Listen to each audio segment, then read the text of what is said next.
வணக்கம் நேயர்களே. இந்த வாரம் நம்ம வந்து தொடர்ந்து நச்சு பொருள் பத்தி பேசிட்டு இருக்கோம். மன ரீதியான நச்சு பொருட்கள் பத்தி, cartoons, mega serials, video games பத்தி பேசியிருக்கோம். இன்னைக்கு நான் எடுக்கக்கூடியது இன்னுமே ரொம்ப பெரிய இன்ஃப்ளூயன்ஸ். அதுவும் நம்ம தமிழ் கல்ச்சர்ல பாத்தீங்கன்னா ரொம்பவே பெரிய இன்ஃப்ளூயன்ஸ். இது வந்து சினிமா அப்படிங்கிற ஒரு பெரிய நச்சு பொருள் எடுக்கிறேன். கருத்துள்ள சினிமா இருக்கு, சிந்தனையை வளர்த்தக்கூடிய சினிமா இருக்கு. இன்னொன்று மெயின் ஸ்ட்ரீம் சினிமாவில் இதெல்லாம் வந்து இன்னும் செட் ஆகலை. நீங்கள் வந்து கருத்துள்ள சினிமாவோ இல்லை ஒரு சிந்தனையை வளர்த்தக்கூடிய சினிமாவோ குழந்தைங்களுக்கு வந்து நம்ம நிறையா காட்டுறது கிடையாது. நம்மளுக்காக அதில் இன்ட்ரெஸ்ட் இருந்தால் நம்ம வந்து பார்க்குறோம். ஆனால் மற்றபடி ஜென்ரலாக இருக்கக்கூடிய சினிமா மூலமாக குழந்தைங்களுக்கு இது எப்படி நச்சு பொருளாக மாறுதுன்றது இன்னைக்கு பேசலாம். நச்சு பொருள் அப்படின்னும் போது மன ரீதியான நச்சு பொருட்கள் நம்மளோட பர்சனாலிட்டியை பாதிக்குது, நம்மளோட சிந்தனைகளையும் பாதிக்கும். அதனால நம்ம வந்து இதை புரிஞ்சுக்கணும். பழைய காலத்து சினிமாவில் எடுத்துக்கிட்டீங்க அப்படின்னா ஒரு ஹீரோ அப்படிங்கிறவர் இருப்பாரு. நான் எந்த ஹீரோ பேரோ ஹீரோயின் பேரோ எடுக்கல, ஆனா ஒரு ஹீரோ அப்படிங்கிறவர் இருப்பாரு. கண்டிப்பா வில்லன் அப்படிங்கிறவர் ஒருத்தர் இருப்பாரு. எல்லா சினிமாலையும் பாத்தீங்கன்னா அவரே வில்லனா இருப்பாரு, இவர் ஹீரோவா தான் இருப்பாரு. அப்படியே இருந்தாலும் அந்த ஹீரோ டபுள் ஆக்ட் பண்ணாலும் ஒரு நல்லவர் ஒரு கெட்டவர் இருப்பாங்க. கடைசியில எப்போ இருந்தாலும் நல்லவர் தான் ஜெயிப்பாரு. இது எப்பவுமே சினிமாவோட ஒரு பேசிக் தீமா இருந்துச்சு. ரெண்டாவது, அந்த ஹீரோ அப்படிங்கிறவர் பாத்தீங்கன்னா நல்ல ஒரு மகனா இருப்பாரு, ஒரு புருஷனா இருந்தா இருக்கிறதுலயே சிறந்தவரா இருப்பாரு, ஒரு ஜமீன்தாரா இருந்தா கூட எல்லாருக்கும் நல்ல சேவை செய்யறவரா இருப்பாரு. அதாவது ஒரு மாடலா இருந்தாரு. அந்த ஹீரோ அப்படிங்கிறவரு நம்ம வாழ்க்கையை எப்படி இருக்கணும் அப்படிங்கிறதுக்கு ஒரு மாடலா இருந்தாரு. இது வந்து தமிழ்நாட்டுல ஒருத்தர், ஆந்திரால ஒருத்தர், கர்நாடகால ஒருத்தர்னு பார்த்து ஹீரோஸ் வந்து அவங்க வந்து அந்த என்டையர் ஜென்ரேஷன் அவங்களுக்கு வந்து ஒரு மாடலா இருந்தாங்க. இதுல இருந்து அந்த ஜென்ரேஷன்ல நிறைய விஷயங்கள் பாசிட்டிவ் கத்துக்கிறதுக்கு வாய்ப்புகள் இருந்தது. ஆனா அந்த வில்லன் பாத்தீங்கன்னா அது எக்ஸாக்ட் ஆப்போசிட்டா இருப்பாரு. தப்பா செய்யறது, அவரோட குரல்ல இருந்து ட்ரெஸ்ல இருந்து எல்லாமே வித்தியாசமா இருக்கும். ஸோ மக்களுக்கு வந்து நல்லது கேட்டது வந்து சினிமா மூலமா சொல்லிக் கொடுக்கறதுக்கு வாய்ப்புகள் இருந்தது. இப்ப கருத்துக்களை வந்து மெயின் ஸ்ட்ரீம் சினிமா இல்லாம சிந்தனைகளை வளர்த்தக்கூடிய சினிமால இதெல்லாம் நம்ம காட்டுறோம். ஆனா ஜென்ரலா இருக்கக்கூடிய சினிமால பாத்தீங்கன்னா நிறைய விஷயங்கள் நெகட்டிவ் இருக்கு. இப்போ ஹீரோவே பாத்தீங்கன்னா பொறுக்கி போக்குரி லெவல்ல தான் இருக்கிறாங்க. அவங்க வந்து எந்த லெவல்லயும் வந்து ஒரு நல்லது சொல்லி கொடுக்கறதுக்கு சான்சஸ் கிடையாது.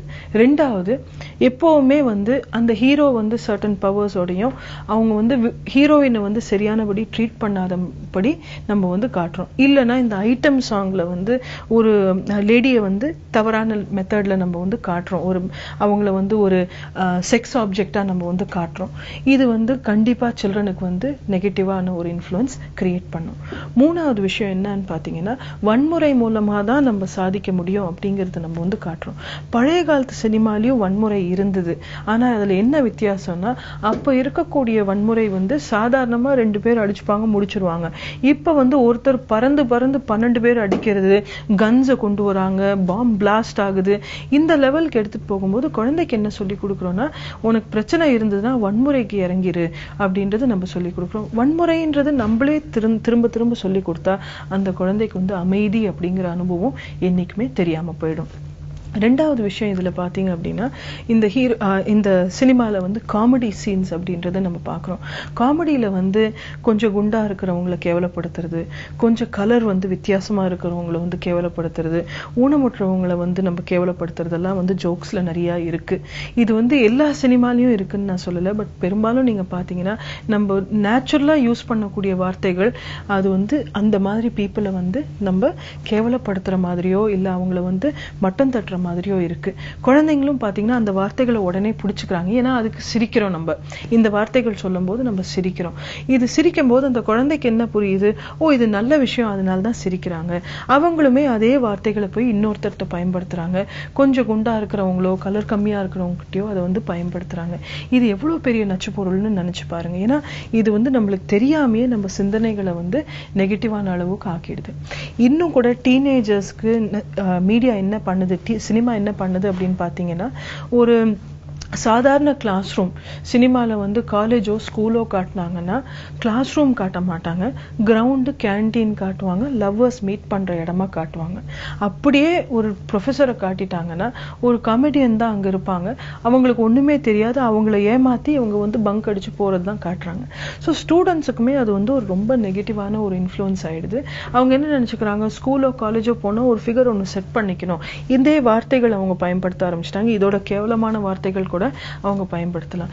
ஸோ சினிமா அப்படிங்கிறது வந்து நம்ம சில்ட்ரன் வந்து மேக்சிமம் என்டர்டெயின்மெண்ட்டுக்கு யூஸ் பண்றாங்க. மேக்சிமம் டைம் ஒரு சேனல் பார்த்தாங்கன்னா அந்த காமெடி சீன்ஸ் மட்டும் எடிட் பண்ணி பார்க்குறாங்க. இதெல்லாம் பார்க்கும்போது அவங்களுக்கு வந்து இது நார்மல், இந்த வார்த்தைகள் பயன்படுத்தலாம், இப்படி நம்ம நடந்துக்கலாம் அப்படிங்கிறது நம்ம சொல்லி கொடுத்துட்றோம்.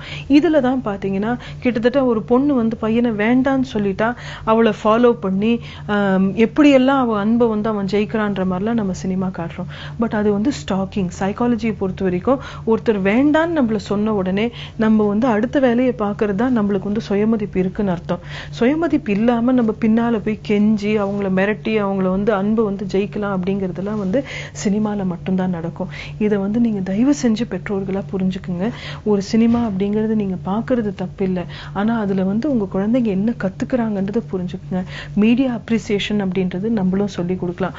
ஒரு சினிமாவே அப்படியே நீங்க பார்த்திருந்தாலும் அது வந்து வீட்டில் ஒரு டிஸ்கஷன் மாதிரி நீங்க பண்ணலாம்.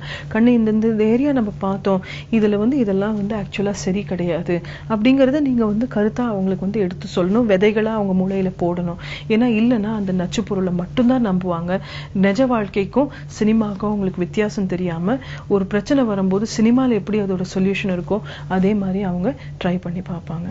தொடர்ந்து நம்ம நச்சு பொருட்கள் பத்தி பேசிட்டு இருக்கோம். நாளைக்கு 5வது கடைசி நச்சு பொருள் பத்தி பேசலாம். மீண்டும் சந்திக்கலாம்.